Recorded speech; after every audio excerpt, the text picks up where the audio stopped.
Hi, my name is Simone Kesterton. I'm art director at the Delic Entertainment, and today I'd like to show you how to draw Rufus in goal.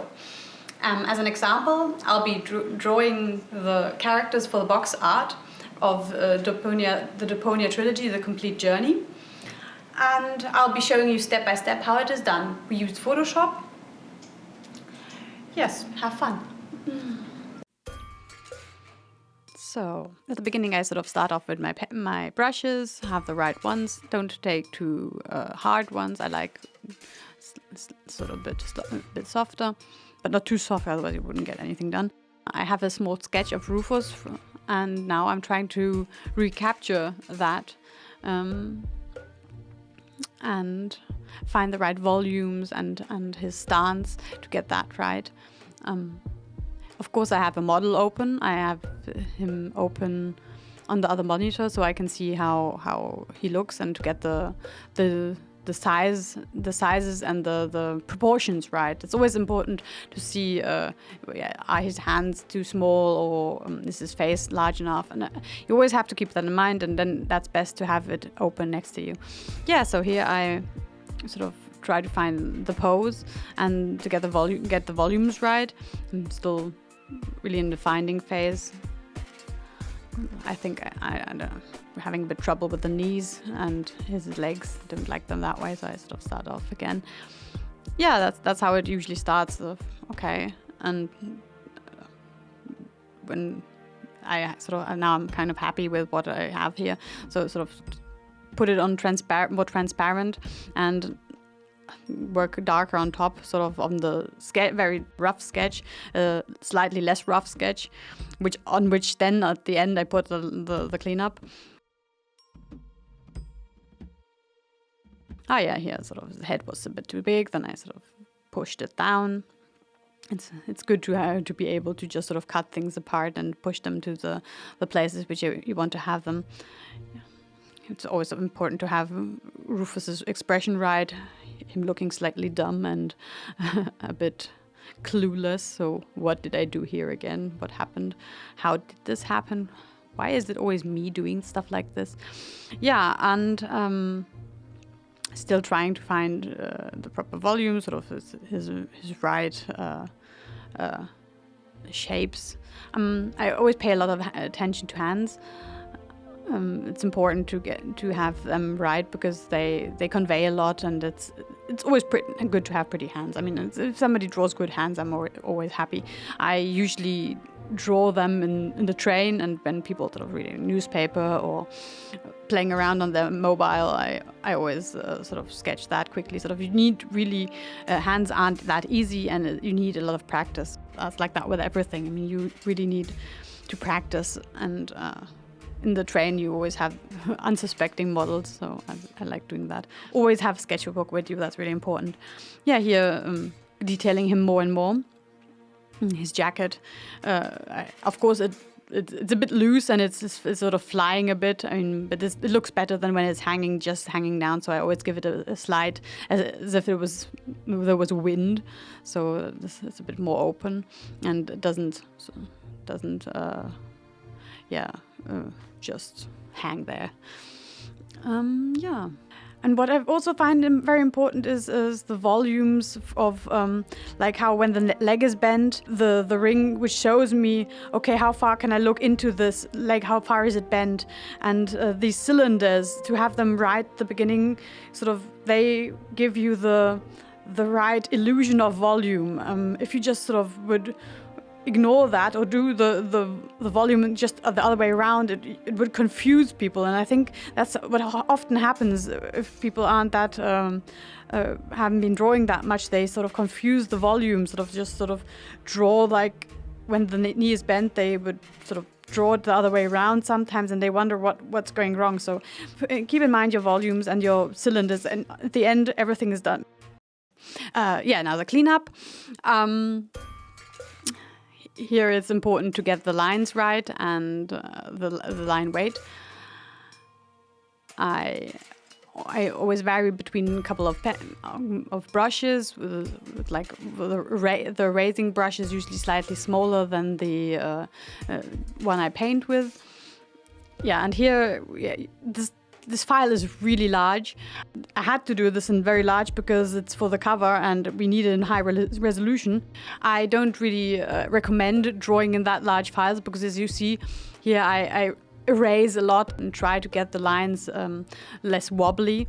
But the larger the file, the more tricky it is to get crisp lines, and so I have to erase a lot. So find your own size for the file. I like working with 2000 pixels in the height. There I get pretty lines, and yes, that works better for me. But you have to find out what works for you. Yeah, the rules with the lines are in Deponia always a bit like thinner on the inside and outside a bit thicker. That gives it inside a bit more detail and on the outside a bit more weight against the backgrounds. I mean, it's important when you sort of have this thicker outline, the figure stands better before the background, so that's why we sort of did that. But I like to have it a bit thinner sort of inside, so it looks a bit more detailed and not as chunky. I mean, chunky is actually a good word for the style. That's also important to go for a bit chunkier forms. But yeah, these are the rules anyway. I mean, I just sort of do that. Yeah, and then go into coloring. And here you can see me now on the new layer underneath. I sort of blocked in just the complete color. And quickly with the lasso tool, I select in the line layer my shapes I need. And then you can just fill it on a different layer, the colors. It's as simple as that. This is a bit tedious, but when you're a bit... when you do this more, then it becomes easier.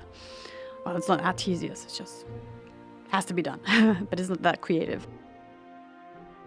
Yeah, and then shadows. Shadows are, to be bold with your shadows, don't be too hesitant. I think it's important to sort of look out where you put your shadows. That's not only just under stuff or sort of the most hesitant shadows. Here it's like the light is coming from above, so that means that his whole body is bent forward and the shadow is on his belly, and that gives you more volume. Shadow is all about giving volume to the figure which the rest can't convey, so don't be hesitant about it. Just it's completely blocked in. And shadows isn't something which comes that easy. You have to practice it and see what works. Yay! Done.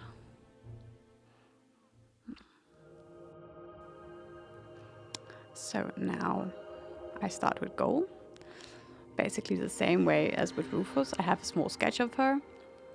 And here it's important to get the attitude into the pose right. I mean, the history is that Rufus broke something again. In this case, the cover where the rocket goes through, and she's like, "Oh, Rufus, what did you do again?" So that's get the expression right, the stance, and yeah. I tend to go a bit too realistic, so I'll be correcting that in the course of this drawing. I mean, not too realistic, but her body, the proportions are slightly too realistic, so I sort of make it a bit smaller and her head a bit larger, so more cartoony. But yeah, all in all, she's of course more slender than Rufus, a bit more elegant. Her hands are more elegant than his. Yeah, I pay a lot of attention to the face, getting the volumes right there and where everything is positioned. It can be very tricky to get everything positioned right. Everybody who draws knows how tricky sometimes the eye to the side of the face, or to get both eyes to look good with one another. Always one looks good, but then the other looks crappy, so watch out there. And always, it's just a thing of balancing it right, and the eye in front is always a bit larger than the one to the side, but it's a very delicate balance, so pay attention there. I like how she's sort of annoyed with Rufus, and I like drawing her expressions. I like drawing girls more than boys anyhow, but I think that's with most people is this, that boys like drawing boys and girls like drawing girls. Well, no, they basically can draw them better. Probably boys like drawing girls better too. Everybody likes drawing girls. Well, yeah. So here, it's me changing stuff and detailing it more and more, sort of now. So I don't have that much work in the cleanup. Here, the folds are important in her torso and her suit, so it doesn't look as if it was painted on. Sort of give that also a bit strength and yes, sort of a feeling of material. Yeah, here her arm is still a bit wrong. Now I've corrected it. Of course, I have a picture of her open on the other monitor as well, sort of having a look at her details. Where are the buttons and her belt and everything?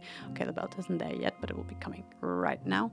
Yeah, and that indicates it's always it's the same as with Rufus.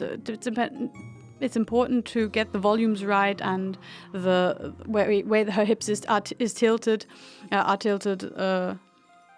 You see that by the belt. I mean, it sort of indicates which way it's pointing, and also here the how you look into the gloves, and yeah, always look out which way your curves are pointing. I don't know how to say it differently.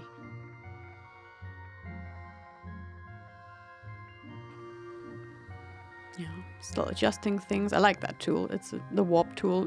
It's very helpful when you already have a drawing, which actually is quite pretty, but you'd want to transform it slightly and in a more soft way than just cutting it apart and scaling it. Yeah. So here, the bending of the knee is also again indicated by the roundness of the boot, and so you can see that on the one side it's less round than on the other, and that's why you can sort of look inside the shape, and that's what indicates the direction.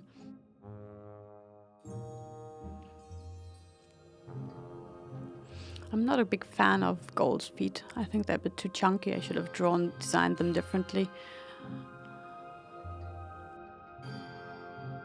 But here you can see I'm trying to get the pose a bit more dynamic by also sort of giving it the leg even more bend, even though that isn't that realistic, because otherwise it would look weird if somebody had a leg that bent in real life. But sometimes actually legs bend more than you think, and that's again something what you should do. Look out how people stand and how legs can bend in funny ways, and if you sort of get that from real life, it's your best. It's the best way to find how to draw interesting poses. So I do that a lot, to draw from real life.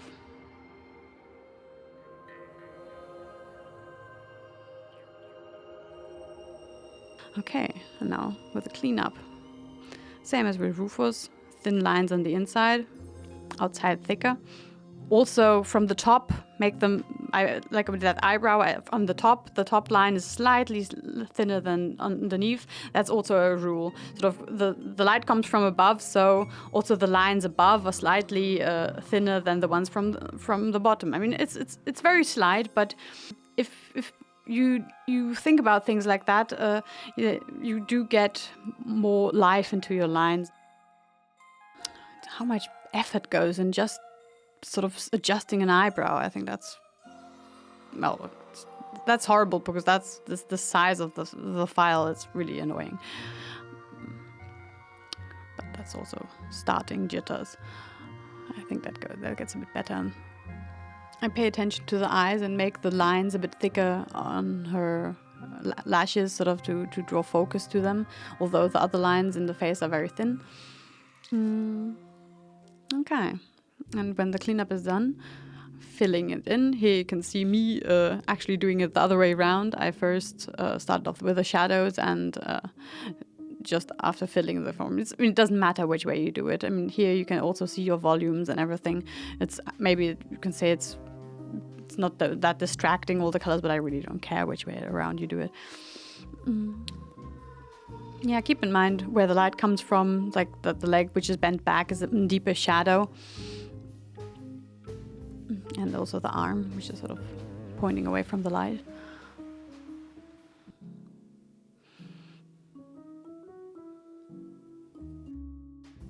The fingertips slightly in the light, because they're pointing upwards. Even small, slight shadows in the eyes.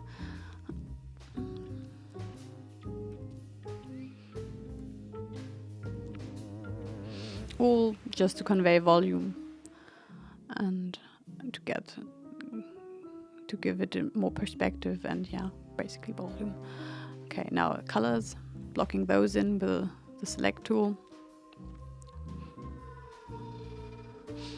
She looks more like gold as well. But you can see me picking the colors from a file which I opened myself up, sort of just to quickly get them. I mean, we have swatches of this, but it's actually much easier just to pick the colors of the existing file. So just now it's only for me to color in the lines and I'm done. Yeah, and these figures we'll be using them on the cover of our box art and also for standees. And yeah, I hope you liked it. See ya. Bye.